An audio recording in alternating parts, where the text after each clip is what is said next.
Good morning aspirants, welcome to Exampur. हम है कलम से क्रांति। मैं पूर्णिमा गौर एक बार फिर से आप सभी का स्वागत करती हूँ आज के विज्ञान के पंचामृत में, जहां पे हम 5 क्वेश्चंस करते हैं अपने साइंस के अलग अलग सेक्शन से। तो चलिए आप लोगों के क्वेश्चंस की तरफ चलते हैं। पहला क्वेश्चन आप लोगों को दिख रहा होगा, ये है एक वायरस का क्वेश्चन। अभी अगर हम बात करें तो केरला के अंदर रिसेंटली 2 केसेस दिखाई दिए। किस चीज के? नोरो वायरस के, जिसके अंदर ये सिम्टोमेटिक भी हो सकता है, असिम्टोमेटिक भी हो सकता है, यानी कि इसके हमें लक्षण दिखाई भी दे सकते हैं और नहीं भी। इसके अंदर आमतौर पे लोगों को वोमिटिंग होती है, डायरिया हो जाता है। और बेसिकली ये किस वजह से हो रहा है? क्योंकि आपके शरीर के अंदर एक वायरस आ गया जिसका नाम है नोरो वायरस। ठीक है, तो यह बहुत ज्यादा कंटेजियस है। कंटेजियस शब्द का मतलब होता है कि यह कम्युनिकेबल है, संक्रमण से फैलता है। ठीक है, यह फैलता है, फैलने वाला है ये। तो यहाँ पे हम ये जो नोरो वायरस है, इसको विंटर वॉमिटिंग बग, क्योंकि इससे बहुत ज्यादा उल्टियां भी होती हैं, तो इसको हम विंटर वॉमिटिंग बग के नाम से जानते हैं। या फिर इसका एक और नाम है, और एक और नाम क्या है? पेट का फ्लू, यानी कि आमाशय का फ्लू।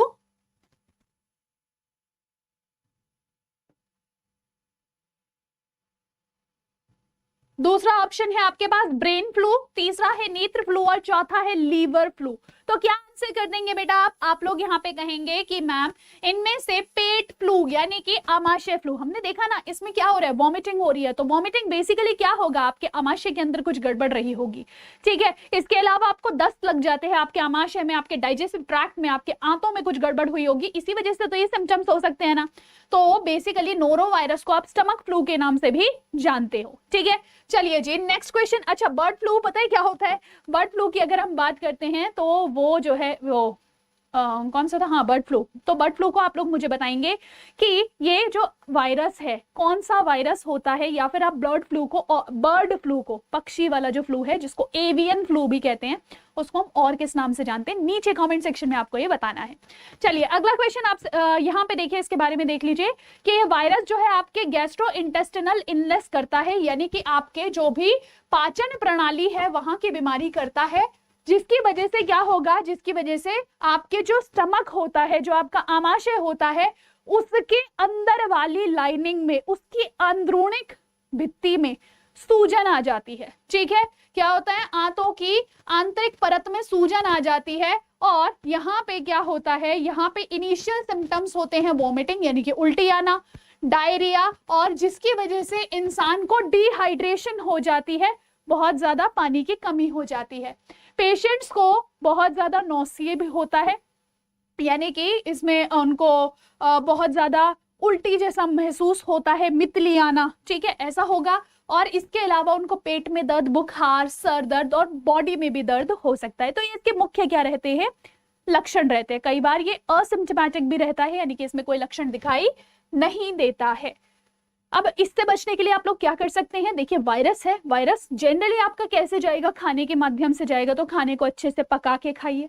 इसके अलावा अपने हाथों को धुल लीजिए खाना खाने से पहले, या फिर अपने मुंह या आंखों को टच करने से पहले। वही कोरोना जैसे अगर आप चीजों को फॉलो करोगे तो डेफिनेटली आप इस वायरस से भी बच पाओगे। ठीक है, तो जो कोरोना वाले सिम्टम्स वो है, तरीके हैं प्रोटेक्शन के, उन्हीं को थोड़ा फॉलो कीजिए। यहाँ पे देखिए proboscis gland for excretion is present in phylum dash, यानी कि उत्सर्जन के लिए जो सूंड ग्रंथि होती है, सूंड ग्रंथि लिखा है। वैसे अगर हम यहाँ पे बात करें, आपको यहाँ पे प्रोबोस्किस लिखा हुआ मिल सकता है, प्रोबोस्किस ग्रंथि। ठीक है, तो ये कौन से फाइलम में मिलती है?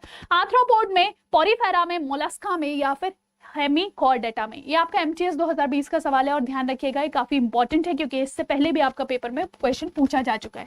इस क्वेश्चन का आंसर आ जाता है हेमिकॉर्डेट्स जो होते हैं, यानी कि जो आपके अर्धकशेरुक होते हैं, उनके अंदर आपको ये देखने को मिलता है। इनका देखिए, जैसे अगर हम एक जैसे बेलंगोलोसिस, अगर आपने नाम सुना हो, इसका बेस्ट एग्जाम्पल है जो पेपर में डायरेक्टली पूछा जाता है कि निम्न में से कौन सा एक हेमिकॉर्डेट का एग्जाम्पल है। तो ध्यान रखिएगा बेलंगोलोसिस सबसे ज्यादा पेपर में आता है। तो बेलंगोलोसिस जो है उसी का क्या रहता है? आपको उसी का रहता है आपका यह लास्ट वाला भाग, जिसको आप प्रोबोस्किस ग्लैंड कहते हो। ठीक है, तो प्रोबोस्किस ग्लैंड जो है वो आपको इसके अंदर उत्सर्जन, नाइट्रोजन बाहर निकालने का तरीका है। नेक्स्ट है इनमें से किसको एयर पोल्यूशन इंडिकेटर के रूप में उपयोग किया जाता है? पोल्यूशन यानी कि एनवायरमेंट वाले चैप्टर से आपका एक क्वेश्चन है। वायु प्रदूषण सूचक के रूप में निम्नलिखित में से कौन काम आता है? फफूंद है यानी कि फंगी है जिसको आप कवक कह देते हो, शैवाल है, विषाणु है या फिर लाइकन है। तो बच्चा आप यहाँ पे क्या कहेंगे? आप यहाँ पे कहेंगे कि मैम देखिए, जब भी हम वायु प्रदूषण सूचक की बात करते हैं तो लाइकन जो होते हैं ये सल्फर डाइऑक्साइड के पोल्यूशन इंडिकेटर होते हैं, ठीक है। यानी कि सल्फर डाइऑक्साइड का जो प्रदूषण हो रहा है ना, उसको इंडिकेट करने वाले, उसकी सूचना देने वाले कौन है? यही लाइकन होते हैं। लाइकन दो चीजों से मिलके बनता है, किससे? एक शैवाल से और दूसरा कवक से। जो शैवाल और कवक ये सहजीवी संबंध में आ जाते हैं। कैसे? सहजीवी संबंध में आ जाते हैं, जिनकी वजह से क्या बनता है? लाइकन वर्ग बन जाता है, ठीक है। ध्यान रखिएगा। नेक्स्ट क्वेश्चन, ये क्वेश्चन आप लोगों का सीजीएल में पूछा गया था 2016 में। Next question, dash is the practice of establishing and managing individual trees generally for immunity purposes, यानी कि आमतौर पर अपने खुद की सुविधा के लिए आप लोग अगर पेड़ों को पालने लगे, ठीक है, पेड़ों का रख रखाव करने लगे, उसको हम क्या कहते हैं?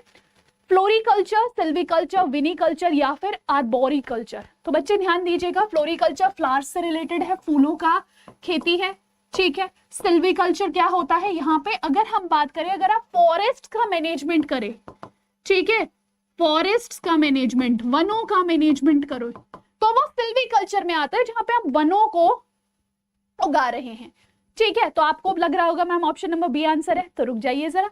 विनीकल्चर क्या होता है? जैसे आपने विटीकल्चर सुना है ना, तो विटीकल्चर से ही, विटीकल्चर जैसा ही क्या है? विनीकल्चर। जब हम अंगूरों की खेती करते हैं तो उसको विनीकल्चर भी कहा जाता है, ठीक है। नेक्स्ट आ जाता है आर्बोरिकल्चर। तो आर्बोरिकल्चर ही इसका सही आंसर है। क्यों? क्योंकि आर्बोरी मीन्स होता है जहां पे हम रह रहे हैं उसी के आसपास अगर आप इन पेड़ों को उगाते हैं अपने खुद की सुविधा के लिए, तो वह आपका आर्बोरिकल्चर में आता है, ठीक है। तो इसका आंसर क्या हो जाएगा? आर्बोरिकल्चर, ठीक जी। चलिए अब अपना आज का लास्ट क्वेश्चन, ये आपका फिजिक्स का क्वेश्चन आ जाता है। कहता है एक पर्सन जो 2 मीटर दूर खड़ा है एक प्लेन मिरर से, जो 2 मीटर दूर खड़ा है एक प्लेन मिरर से, वह क्या करता है? वह मिरर की तरफ 70 सेंटीमीटर आता है।